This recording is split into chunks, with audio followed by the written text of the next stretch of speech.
Zoom, Peloton o Netflix. Todas estas compañías han caído de manera muy significativa en bolsa durante los últimos meses. ¿Qué relación guardan estos movimientos con el fin de la pandemia? Veámoslo.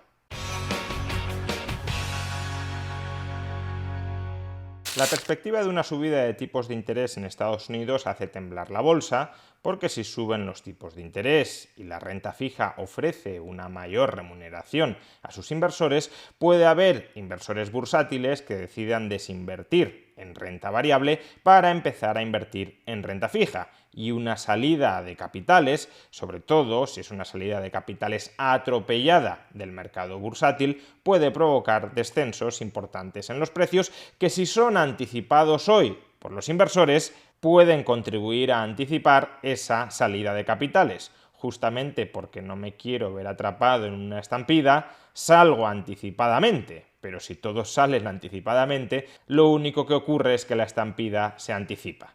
El mismo fenómeno, por cierto, se está produciendo ahora mismo en Bitcoin.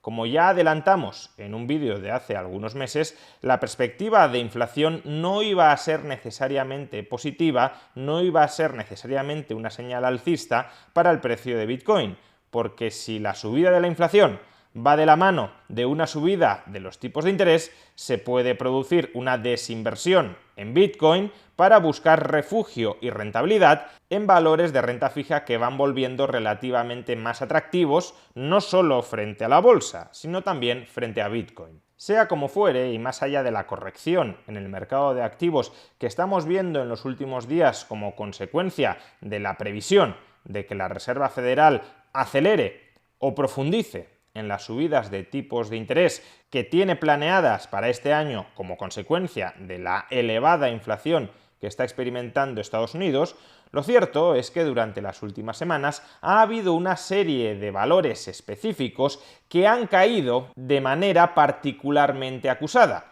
Valores bursátiles que han caído ya no por la perspectiva de que suban los tipos de interés y por tanto por la salida de capitales que puede estar experimentando la bolsa en general.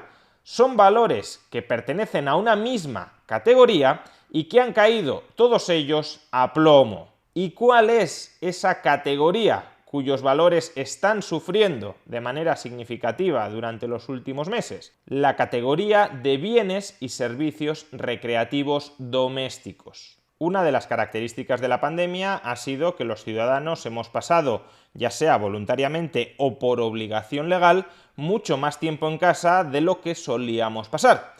Y en consecuencia, el consumo de bienes y servicios recreativos desde casa se incrementó fuertemente durante la pandemia y, por consiguiente, aquellas empresas que se encargaban de suministrar esos bienes y servicios recreativos o incluso no recreativos desde casa vieron aumentar sus ingresos, sus beneficios y, por tanto, su capitalización bursátil sobremanera. Por ejemplo, en octubre de 2020 BlackRock lanzó un ETF llamado Virtual Work and Life Multisector, un ETF que pretendía agrupar las compañías cotizadas que proporcionaban servicios online tanto para trabajar desde casa como para vivir, disfrutar, consumir ocio diverso desde casa. En apenas 4 meses, este ETF se incrementó un 40%.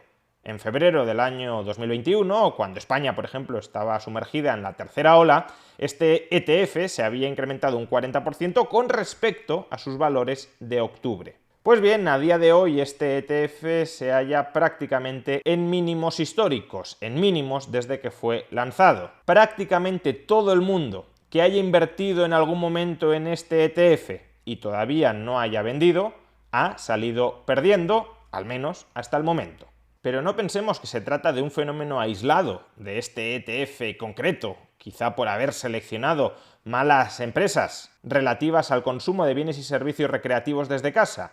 No, es un fenómeno que se extiende a la mayoría de compañías que prestan servicios a remoto, especialmente si son servicios a remoto que tienen una cierta conexión con las relaciones personales o el entretenimiento que puede desarrollarse también de manera alternativa físicamente. Por ejemplo, Zoom Video Communications, la empresa que proporciona la plataforma de videoconferencias Zoom, se halla ahora mismo en su peor momento desde mayo del año 2020. La compañía experimentó una fuerte subida con la pandemia porque parecía que todas las relaciones, todas las reuniones humanas se iban a desarrollar a remoto, y conforme la economía se ha ido reabriendo y conforme, por tanto, las relaciones humanas no se han desarrollado tan a remoto como se creía, como se esperaba, el precio de la acción ha ido desinflándose, hasta el punto, insisto, que ahora mismo vale más o menos lo mismo que apenas 2 meses después de empezar la pandemia.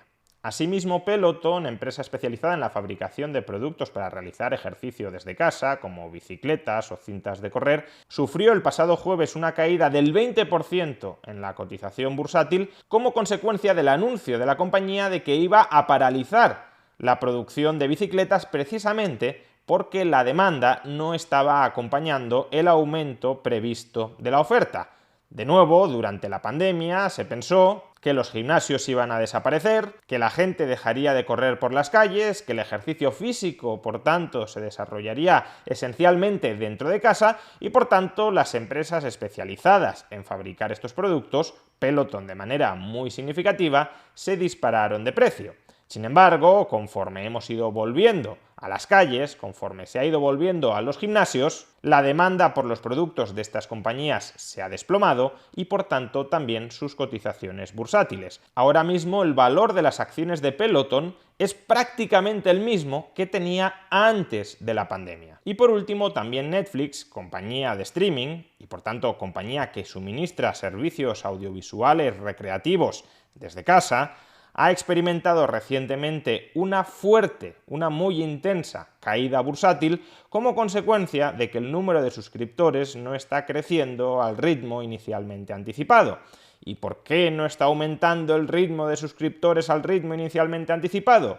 Pues porque durante la pandemia una de las pocas cosas recreativas que se podían hacer desde casa era ver la televisión, y más en particular series y películas de televisión que son suministradas por estos servicios de streaming. En la medida en que las opciones recreativas se han ido ampliando porque pasamos mucho menos tiempo dentro de casa, ya no es tan necesario tener contratado uno de estos servicios de streaming si puedes desarrollar otras actividades que te resultan prioritarias o más valiosas.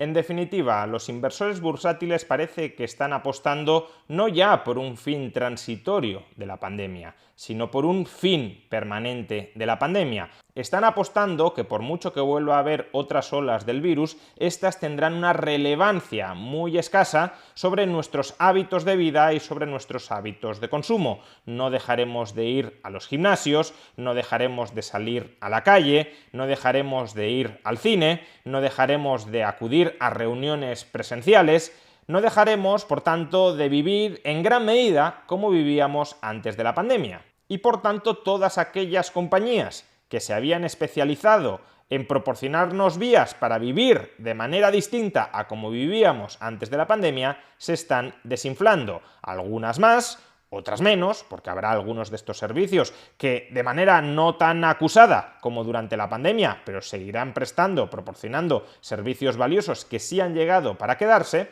Pero, en todo caso, parece, como digo, que los inversores apuestan por un regreso a la normalidad.